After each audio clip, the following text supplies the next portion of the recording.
Hello everyone and welcome to another episode of Patches Metal. I have a shitload of Napalm Records Bands to show you and not a lot of time. So let's fucking start, eh?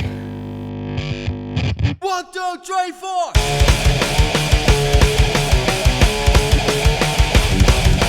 Patches Metal!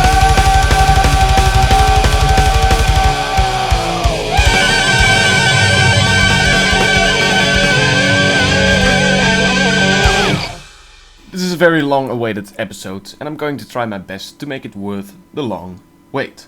However, first of all, because it's going to be about all of these bands, it was very hard to reach all of these bands. Actually, it's been impossible. So I can't really, show you any music clips. However, from one band I can, and that's because I got in contact with one of them. More about that later. So first of all, let's talk about Karma to Burn. And when I first saw the cover of Karma to Burn, it was kind of hard to tell what was really on it. So I just figured it had like a goat on it and it had, well, the name.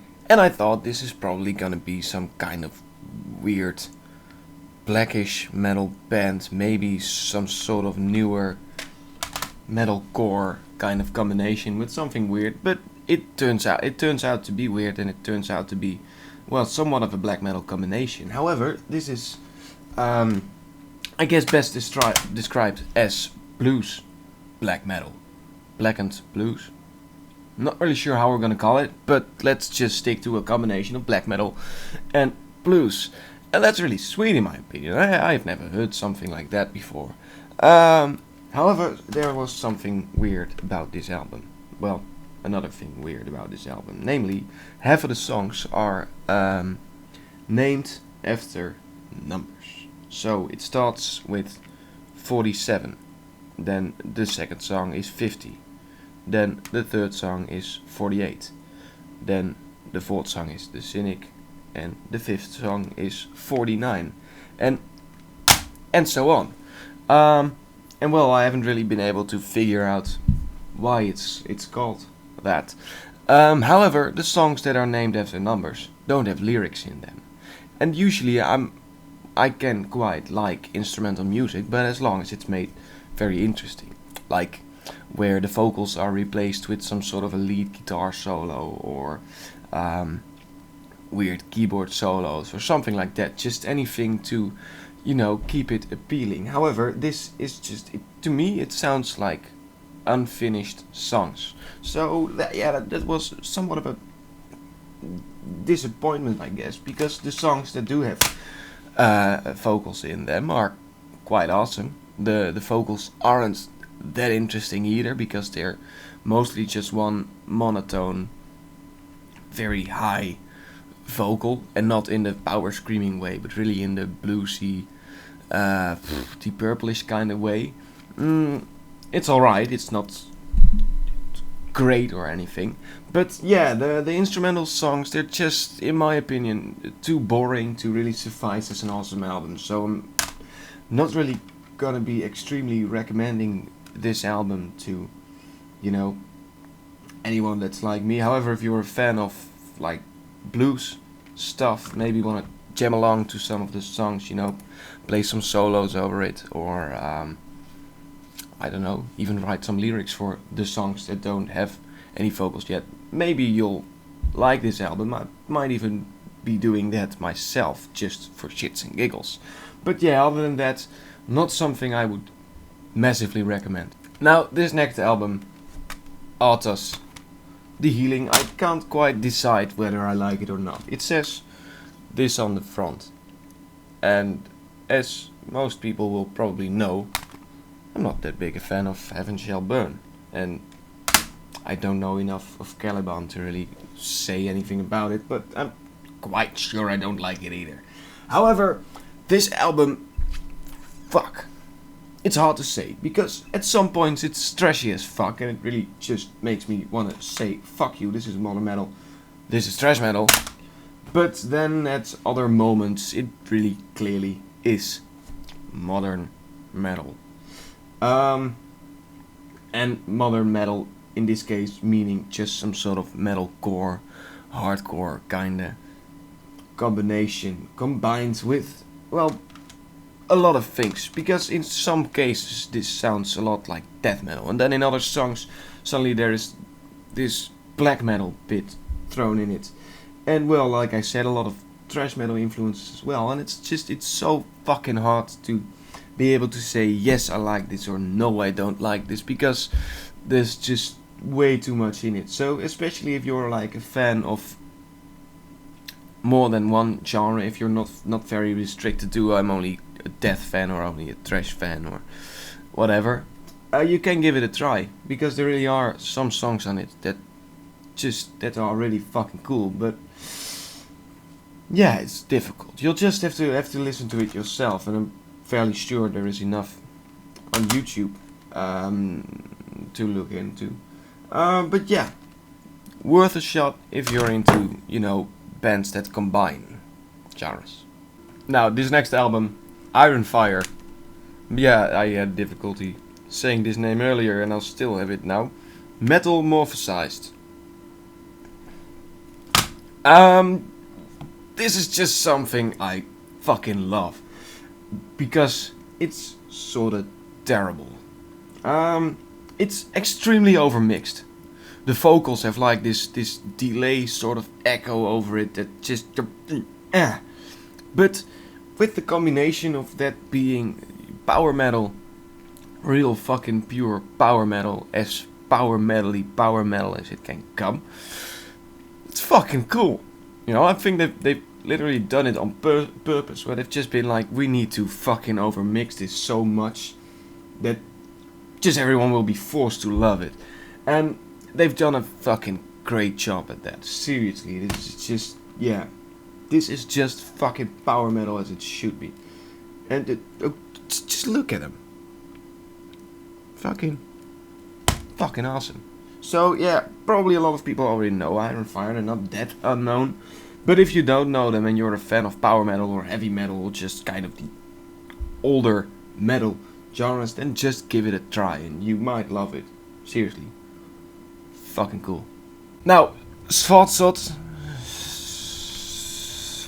I really think it's pronounced Svartsot, but not 100% sure. However, as the front implies and as already said in the comments on the previous video, it's just your average regular folk metal, and I can sort of leave it at that. Fact being that it's just not very interesting at all. Not in a way of that it's bad music or anything, because it's quite cool and I sort of like it, but it doesn't have anything unique to add, which shouldn't really be an issue, but I guess especially within the folk metal sort of stuff where you can do so fucking much, and where there have already been people who've done so fucking much. I mean, this would just be a sort of rip-off of Korpiklani, or maybe Ensiferum a bit more. Just something we've all already heard, and it's not interesting enough to be all like, fucking buy this. Well, if you find it anywhere for like a couple of bucks, then sure fucking thing, take it home with you. But yeah, in my opinion, it's not that fucking amazing. Now another CD I can, not say a lot about, Necronomicon, but this time not because it's shitty, but because it's fucking awesome. It's just straightforward death metal, as straightforward as it comes, and yeah, it sounds perfect. It's mixed very fucking well. The musicians are just very fucking good, and that's basically it. If you're a fan of death metal, fucking get this album, seriously, because it's fucking awesome. So there's that. So the last Napalm Records band, and also my favorite Napalm Records band, Jaldaboath. I think I'm saying it right, but I could be saying it completely wrong. Jaldaboath, anything like it. They call it Monty Python metal. And after you hear the first few notes, you're gonna completely understand why they call it Monty fucking Python metal. And just, you know, everything fucking shows it. Seek the Grill, Monty Python. They make a couple of references that really fucking entertained me, like Bash the Bishop, which obviously, yeah, I'm not even gonna say it out loud. Pretty sure there are more references in it. Yeah, this one I wasn't sure because I fucking sure I've seen this before, and like AC/DC is at the tip of my tongue, but maybe not. So yeah, anyone who can help me out with this, what the fuck is this from again? Please let me know in the comments below. Now, I think that's pretty much all the references they make. Well, they make it very obvious. That's not even a reference, it's just... we all know what that is. Anyway, yeah, it's just a very fucking funny band. And if you're a fan of... that's actually what they said on the sticker. Like, if you're a fan of Hailstorm and Monty Python, you're going to love this album. And they're completely right.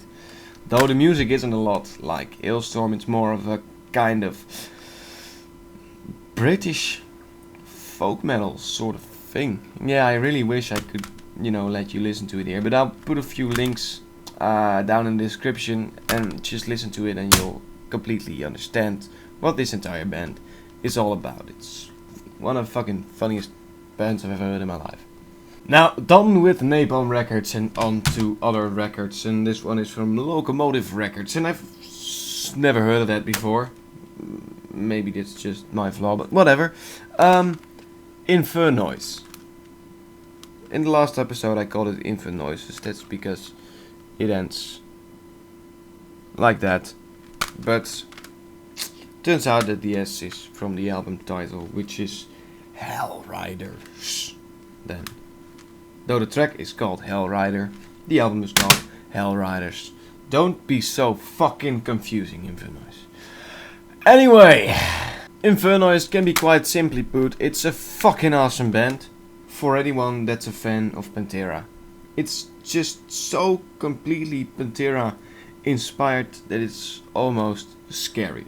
They also have songs about cowboys, being hell riders, the chainsaw law, crossing the valley of death, snakebite, rebel on the way, I'm the motor, all of my rage. It's so fucking typical American metal that, yeah, but I mean that's not a bad thing at all. It's a very good thing. It's awesome. But yeah, you know, there are certain people that just fucking hate it, and there are certain people who love it. And if you're one of those people that love the typical American kind of metal image thing, look, cowboy hat stuff, just go fucking buy this album. Really, really awesome. Now, Annihilator, I can't even really talk a lot about Annihilator because it's just an awesome band and you should really know it. Late 80s, I think they started, or beginning of 90s, something like that. They started with Roadrunner. Eventually, this album was recorded with A&M Records. I'm not sure which label they are with right now, but it's just, yeah, the entire band is awesome. Not just specifically this album or anything. Even if I'm honest, this is not the best album they have at all. But yeah, just again, I'll put links in the description. Just look them up. Just give it a listen. Gonna be awesome. And then on to the final band, which is one of my favorite bands of probably all time. Goddess of Desire. United we stand, divided we fall. Metal forever, hear the war gods cry for metal. Metal forever, this music means something we do understand. Metal forever, the power and force to be under command.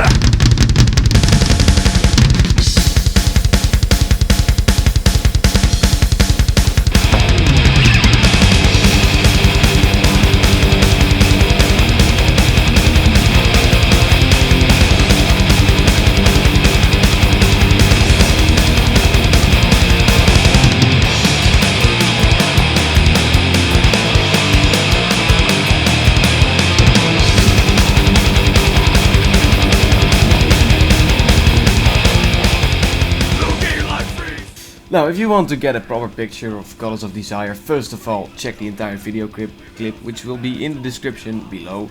But just picture, you know, these guys combined with these women as well, just fucking rocking out on the stage.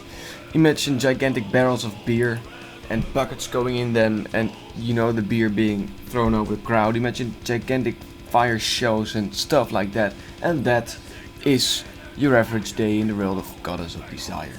However, they have stopped, and I'm not 100% sure about the story, but from what I've been able to you know, read, people just suddenly, out of nowhere, lost interest in them. They used to be a gigantic band, and then just suddenly the new records, yeah, no one really cared at all. And that's just fucking sad, you know, not even knowing what you've done wrong, just suddenly all your fans slowly disappearing. That fucking sucks. So I'm not 100% sure this is the proper story, don't hold me to this, but from what I've been able to, you know, find on the internet and stuff like that, that's what happened. However, the one of the guys, Count August, which is, well, yeah, there's not really a proper picture of him, but I'm quite sure he's the vocalist. He kept the name Goddess of Desire, and he started a merchandise website and also a merchandise stand on a lot of festivals. So, for instance, I think they were the first shop at Wacken that I've bought stuff. And just, you know, Goddess of Desire, they have all the patches you'll ever be looking for. They have all the band shirts you'll ever need. They just have all the band merchandise you'll ever want. So, link to their site. I've already put their website in another couple of videos, but I'll put another link to their site in this video as well. And just look them up, you know. If you're a European, buy some stuff, because they have the stuff you'll need. They don't have the regular mainstream kind of shirts that every single metalhead is wearing, but they have the unknown stuff, the thrash bands that you know, just fuck, I don't even know how to put it, but you'll see it once you get there. However, I have to be at my work in roughly half an hour, so I should really be ending this video here. I hope you guys enjoyed it. I hope this made up for the long wait. I've tried my best to put everything properly in it. If you have any questions about any of the bands or any songs I would recommend, just you know, ask it in the comments, and I'll try my best to you know, answer it properly. If you have any other questions, any other suggestions what I should do, just hit me up with it. Also, big fucking milestone. I hit 666 likes on Facebook yesterday evening, which was really fucking cool. So I just want to thank, you know, everyone who's already liked my Facebook page. For everyone who hasn't already liked my Facebook page, it's just, yeah, it has all the info on it. I keep all the updates on it. I'm going to put there like in 5 minutes, like, hey guys, I'm uploading a video. So really, if you like my videos and stuff, yeah, it might be useful to like it or something. Another thing quickly, thanks for all the logos people have been sending me there. Really fucking awesome, and it's gonna be open for probably till Sunday, I think. It's still Sunday, or it's gonna be longer, so you know, if you still have to make one, or if you still wanted to make one, then try to do it before then. But yeah, I'm really gonna leave it at this, so I'll be seeing you all next time again. A bullet bell diagonal, and two around my head. Let's go up from a burial, and right before my dead.